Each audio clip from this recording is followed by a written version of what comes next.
ఒక్క దెబ్బ మూడు పిట్టలు. వాస్తవంగా సర్జికల్ స్ట్రైక్స్ జరిగిన మాట వాస్తవం. మనం కాదని చెప్తాం, కానీ మనమే చేసాం. జైశంకర్ చైనా వెళ్తున్న సందర్భంలో జరిగింది. చైనా ప్రోద్బలంతో జరుగుతున్నటువంటి ఈశాన్య రాష్ట్ర తీవ్రవాదాన్ని మేము వదిలిపెట్టమన్న సంకేతం ఇచ్చాం. నెంబర్ 1.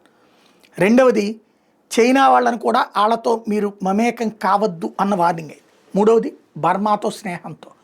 సరే, అధికారిక ప్రకటనలు పక్కన పెడితే ఉల్ఫావాడే ప్రకటించుకున్నాడు కదా, మేము చచ్చాం, మా వాళ్ళు చచ్చారు అన్నటువంటిది. ఇక్కడ ప్రాక్టికల్గా చూస్తే 2015లో ఇట్లాంటిదే జరిగింది. అప్పుడు ఆపరేషన్ హాట్ సర్క్యూట్ అని పేరు పర్స్యూట్ అని పేరు పెట్టారు.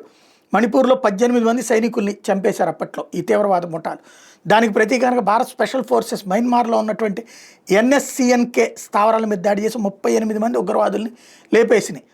అలాగే 2019లో ఆపరేషన్ సన్ రైజ్ పేరుతో అరుణాచల్ ప్రదేశ్ సమీపంలో ఉల్ఫా ఇతర సంస్థల స్థావరాలను ధ్వంసం చేశారు.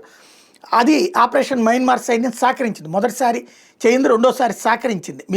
మేము కావాలంటే సహకరిస్తామని చెప్పి మరీ సహకరించింది. వాస్తవంగా ఈ ఉల్ఫా ఐ అనేటటువంటిది 1979లో స్థాపనమైనటువంటిది. ఉల్ఫా అస్సాం స్వాతంత్రం కోసం పోరాడుతోంది. 2012లో పరేష్ బరువా నాయకత్వంలో ఏర్పడినటువంటి ఉల్ఫా ఐ మయన్మార్లోని సాంగైల్ ప్రాంతంలో దట్టమైన అడవుల్లో స్థావరాలను ఏర్పాటు చేసింది. చైనా, పాకిస్తాన్ ISI నుంచి ఆర్థిక ఆయుధ సహాయం అందుకుంటూ ఈశాన్య భారతదేశంలో అస్థిరత సృష్టిస్తోంది. నిఘా వర్గాల లెక్క ప్రకారం 2025 జనవరిలో బరువా చిట్ట గ్యాంగులో ISI అధికారులతో సమావేశమైనట్టు కూడా సమాచారం ఉంది.